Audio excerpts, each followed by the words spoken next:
Olá pessoal, meu nome é Pedro Gonzaga, eu sou professor de literatura e estou aqui no Espaço do Instantâneo. A nossa conversa de hoje é uma conversa bastante básica, mas me parece bastante importante para que vocês possam perder o medo de ler poesia. Uma das coisas que assusta os alunos ao olhar para um poema é ter a impressão de que não são capazes de entender o que está expresso naquela maneira que o poema expressa as suas ideias, qual seja por meio do verso. O mistério do verso é que nós olhamos para ele e não sabemos bem o que fazer com aquele espaço em branco que está ao lado de cada um daqueles itens, porque quando lemos um texto em prosa, o texto em prosa ele funciona de maneira fluida. As frases se seguem, estão conectadas por pontuação, por vírgula, às vezes não ponto final, por uma própria ideia de continuidade, e o verso, por definição, é esta ruptura na página que separa o espaço preto, onde estão as letras, do espaço branco, onde está o silêncio.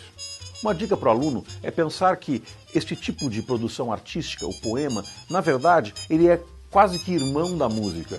E se o aluno pensar que, enquanto escuta uma canção, qualquer que seja ela, deve reparar nisso, há um pedaço em que o artista canta e o outro pedaço que é feito pela instrumentação, perceberá que a semelhança entre poesia e música é muito grande. E eu tenho a impressão que o pessoal em casa não deve ter dificuldade de entender uma canção que goste. O segredo da leitura da poesia está em perceber esses elementos e perceber como as palavras possuem um ritmo, como as palavras possuem um som próprio, e o poeta, como músico, é alguém que percebe que as palavras não são apenas uma espécie de caixa para o significado, mas também o som que elas produzem ao serem pronunciadas. Uma primeira dica para qualquer leitura de poesia é ler o poema em voz alta e perceber esta música que está escondida debaixo das palavras. Claro, vocês não poderão fazer isso na hora da prova, e nesse sentido é sempre recomendável que tenham lido os poemas antes de chegar ao momento da questão. Nem sempre, porém, poderemos ter lido esse poema antes, porque será um poema surpresa, será um poema que não conhecemos então. Por isso, acho importante nesse nosso primeiro encontro estabelecermos algumas coisas básicas para compreender e para ler melhor poesia. Para nos ajudar na compreensão da poesia, eu escolhi um poema bastante conhecido, é um clássico da língua portuguesa, um poema de Camões, aquele poema que começa, a bem da verdade, um soneto. Em outras lições falaremos sobre essa forma de poesia em específico, o soneto. Um soneto muito famoso, tenho a impressão que todo mundo conhece. É aquele que começa com um verso que diz: amor é fogo que arde sem se ver. Percebam que, se estivéssemos um texto em prosa, a próxima frase viria articulada por pontuação.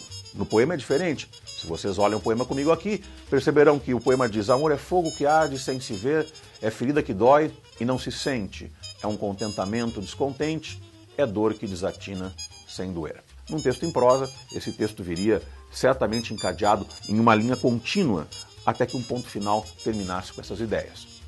Que diferença então que há entre estabelecer as ideias de um ponto de vista fluido e contínuo da prosa e esse ponto de vista espaçado da poesia? Ora, o ouvido diz a diferença. Quando eu leio isso em voz alta, eu percebo que há uma pequena pausa ao final de cada verso, e essa pausa produz o efeito, no caso de um poema como este, de rima e também de métrica. Dois conteúdos que falaremos também em um próximo encontro. Para completar este nosso primeiro momento, eu diria a vocês que a leitura pausada do poema dará a vocês uma compreensão muito mais perfeita do que queria o poeta.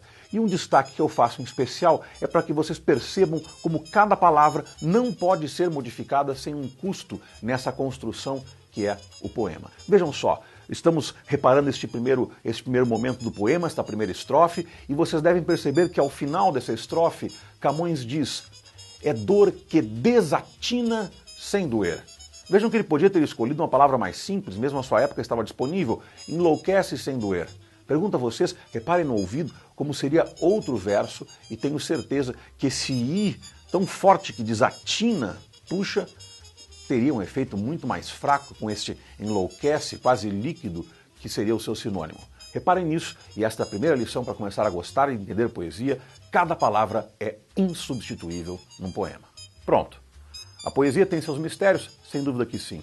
Mas acompanhando nossos vídeos, tenho certeza que vocês vão conseguir logo logo entender esse gênero como se fosse um gênero como qualquer outro.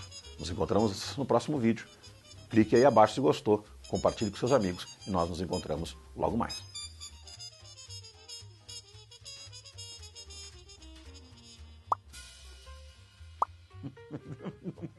Meio constrangedor, né? O cara comendo agora. Não, mas a ideia é essa.